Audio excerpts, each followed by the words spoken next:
Thanks for your company on this Friday afternoon. Ahead for you on the Daily Edition, her resilience inspired the country and it sparked a social movement. Rosie Batty reveals why she's not done yet and the lessons we need to pass on to our future leaders. Then, will the real Carlotta please stand up? The outrageous cabaret star takes us inside her life, away from the cameras. Plus, the interview that got the world talking. Now, the reporter who spoke to Woody Allen's wife, Sun Yi, gives her side of the story and reveals what she left out of the article. And meet the Aussie grandma on a workout mission for the most inspiring reason why her weight loss goal is capturing the nation's attention. But first, we'll get the latest from the 7 Newsroom. Here's Ryan. Sally, Tom, good to be with you both. Good afternoon, everyone. A young girl has been flown to Brisbane for specialist care after a second near-fatal shark attack in the Whitsundays in as many days. The 12-year-old was left fighting for life after she was mauled in the same waters where Tasmanian mother Justine Barwick was attacked. Bianca Stone reports from Mackay. This 12-year-old girl suffered horrific injuries. She was raced here to Mackay Base Hospital. She underwent emergency surgery overnight. She was on holidays here with her father and sister, swimming in the idyllic Sid Harbour just off Whitsunday Island when she was attacked by a shark, bitten on the upper thigh and groin area. She lost a lot of blood. It has been described as a horror 24 hours in a place that's often referred to as paradise. Racing to save a life. The RACQ CQ rescue chopper touches down on a pristine beach to a horror scene. A 12-year-old girl savagely mauled and barely clinging to life, bleeding to death on the sand. She certainly did suffer significant blood loss, and the update this morning, as reported by the hospital, I understand, is that she's still in a critical condition. For 20 minutes, crews battled to stabilise her before rushing her to Mackay Base Hospital for emergency surgery in a tragic case of deja vu. Just 20 hours earlier, first responders faced the same confronting scene. Winching 46-year-old Justine Barwick from a boat after she too was attacked in the exact same waters. The Tasmanian mother's life saved by quick-thinking friends and a doctor holidaying nearby. When I saw her, I was very concerned that she may not survive. She was very scared, cold, in shock, sort of in and out of consciousness, but yeah, she's very lucky to be alive. Yesterday, she was flown to Brisbane, where specialist doctors have spent the night battling to save her life.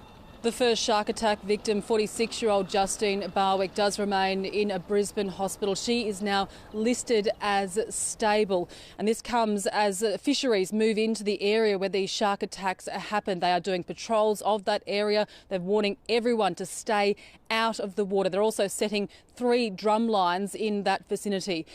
Shark attacks in this area are very rare. 2 in 24 hours is unprecedented.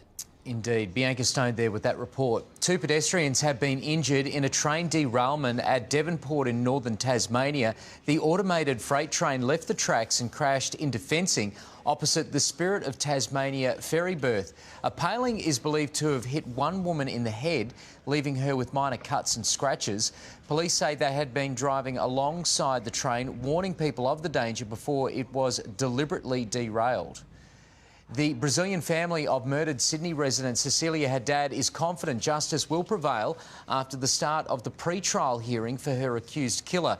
Mario Santoro is in custody after allegedly making an informal confession to police. Ashley Brown has more.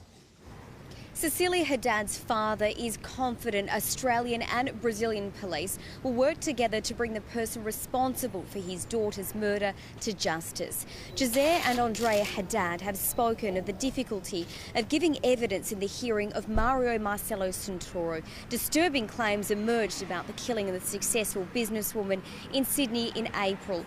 The court heard Santoro use Cecilia's mobile phone to cover his tracks, and a chilling confession. Santoro admitted to strangling Cecilia because he felt rejected when she ended their relationship, telling the court he left her to buy a juice and returned 2 hours later. He used a mattress or sack to cover her body that was cold and hard and put her in the car.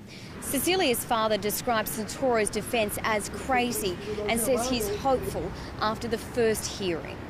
The only thing I want or I expect, it's who did this is going to pay for this. The big problem